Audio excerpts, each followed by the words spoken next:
Okay, so for this quick cast, I wanted to talk about a blog that was shared internally in the company chat. It was written by Tom Raftery, who is a Buzzsprout podcaster and a listener of Super Buzzcast. fan. Yeah, super fan. He's a host of Resilient Supply Chain and Climate Confident, and he wrote about his podcasting workflow after 800 episodes. Yeah, 800 episodes. What an accomplishment. That's massive.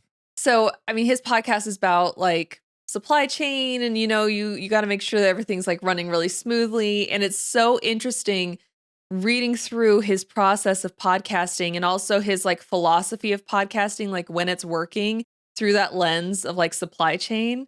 And he kind of like ties it all in. So he wrote, I think of the workflow as a media supply chain.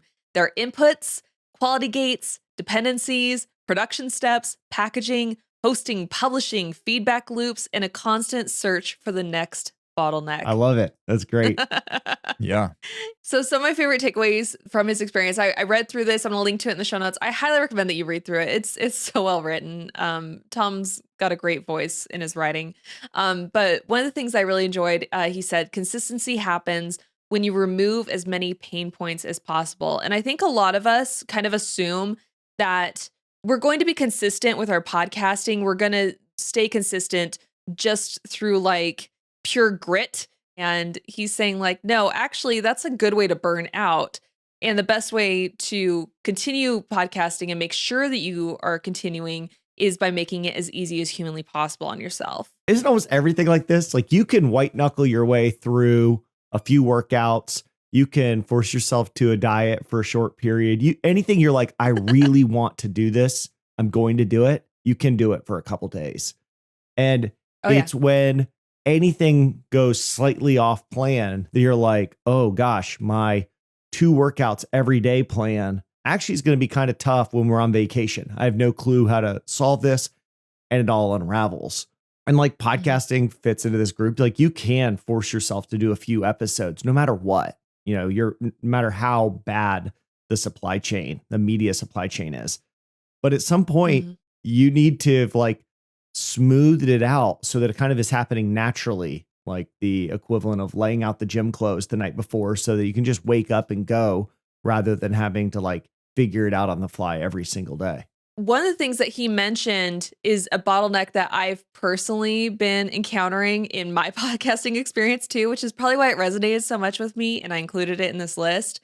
He said that your pre-record needs to be like completely bulletproof, foolproof. And if you do that, that will ensure that the rest of the podcast runs so much more smoothly. And so he says like, you need to make sure that you're vetting your guests, and making sure that they're a good guest for your podcast.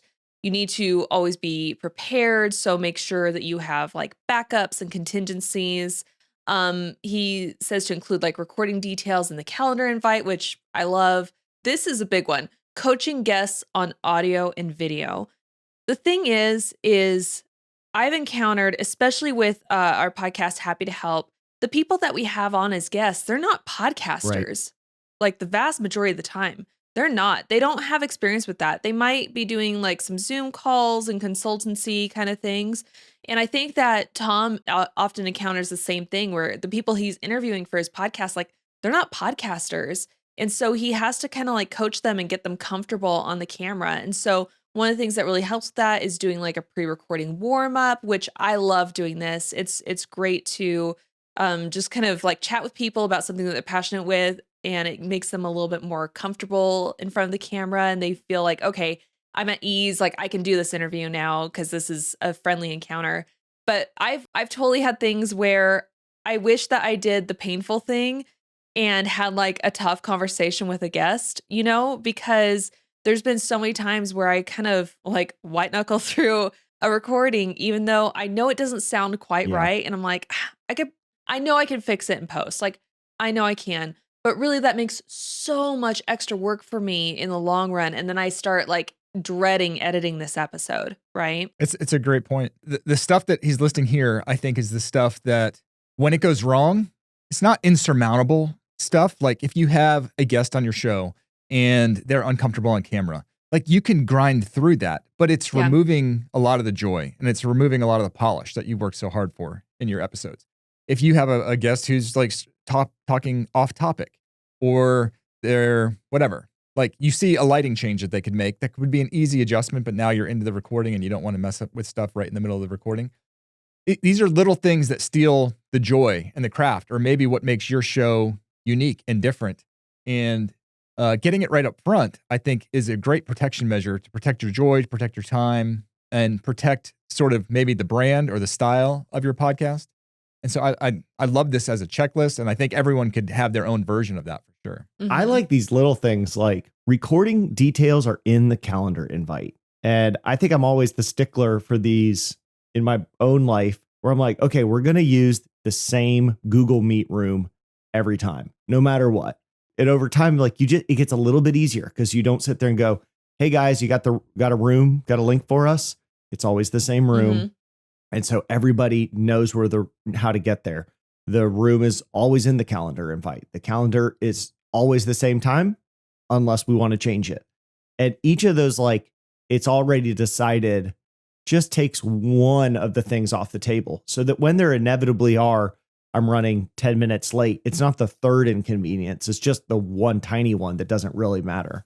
Yeah, that's a huge one. And especially because you want to keep the energy up during the recording. And so if your pre-recording is painful, it's going to be like, oh gosh, okay, it took us forever to get in here. We had to do like troubleshooting, and I had to ask for this thing like a million times and they didn't respond. And now I'm not excited about the recording. And so, yeah, there's so many advantages to making sure that everything runs really smoothly.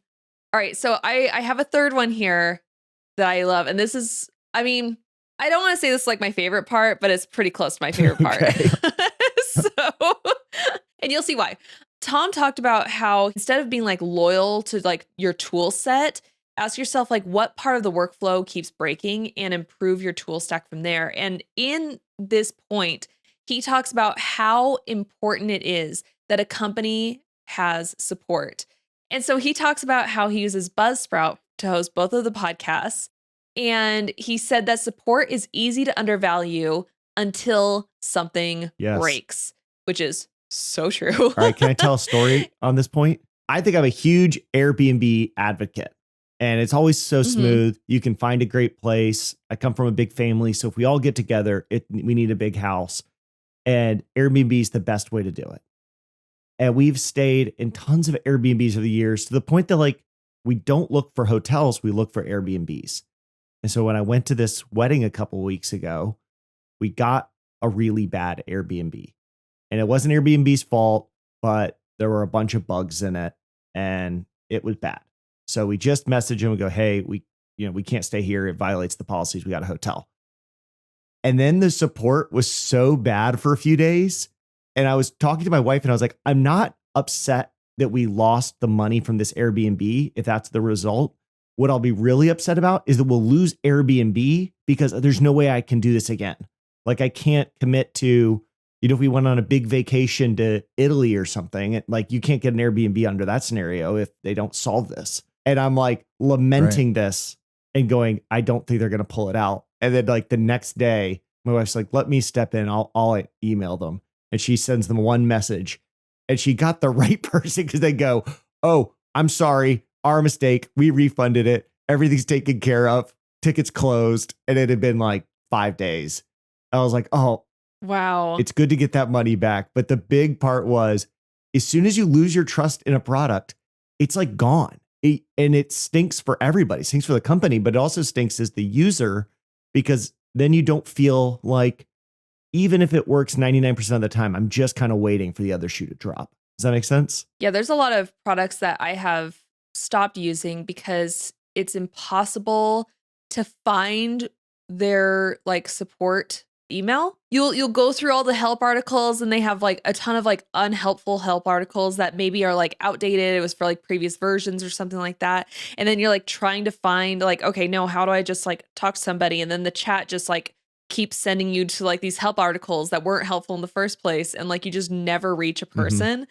And those kind of things can definitely sour my relationship with a company big time. Yeah, there's something to, you just want to know at the end of the day, even if the AI chatbot was really smart and the help article was well written and everything helped like, I kind of want to just know at the end of the day, at the end of the path, I can go to a person and say, do you understand? Like, this stinks, even if you're not going to give me the money back or you can't solve this bug or whatever it is. Like, you kind of still want that human connection in there. And I think that Tom, like in his writing, he really reflects that. He said that when you publish every week, support is part of the resilience architecture. And if an upload fails, a feed behaves strangely, or a metadata issue appears just before publication, you do not want to shout into a ticketing void. You want people who understand podcasting and respond with clarity. And he says, Buzzsprout's own customer support podcast, Happy to Help, is a useful signal here. It is hosted by Priscilla Brooke, Buzzsprout's head of podcaster success, and focuses on making customer support better. And a company willing to talk publicly about support usually understands that support is part of the product.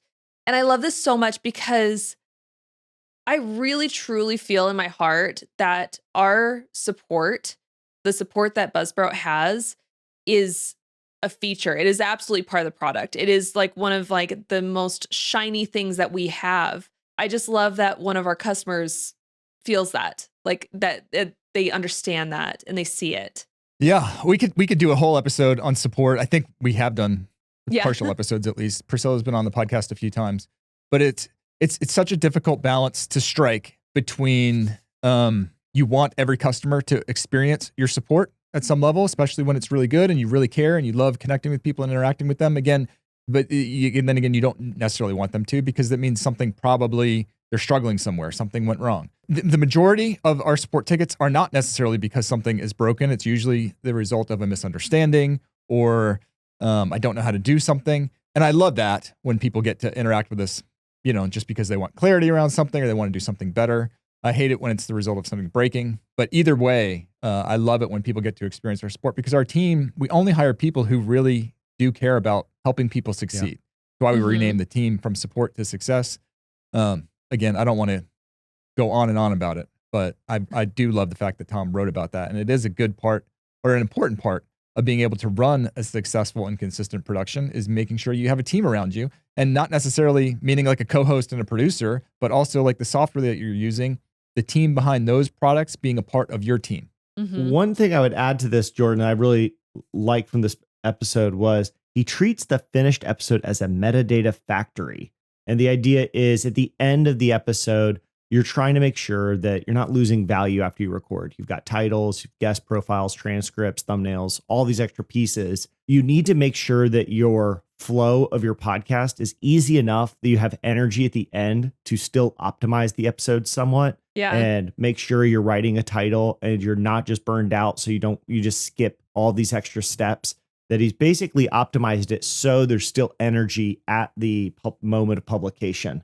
And so there's this one quote, if I can send us off with one quote from Tom. Heroics are a poor operating model. If a publishing system depends on repeated last-minute rescue missions, it's not a system, it's theater with a deadline. The surprise for me is that podcasting has taught me as much about supply chains as supply chains have taught me about podcasting.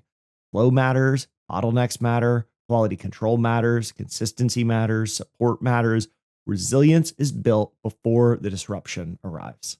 I love it. I told you, like, the writing in this whole blog is just amazing. It's a really fun read. I think that there's a lot of wisdom in here from Tom's experience, in supply chain, and then also as a podcaster for 800 episodes, which is incredibly impressive. And so I highly recommend that you read it. I will leave a link to this in the show notes. And until next time, thanks for listening and keep podcasting.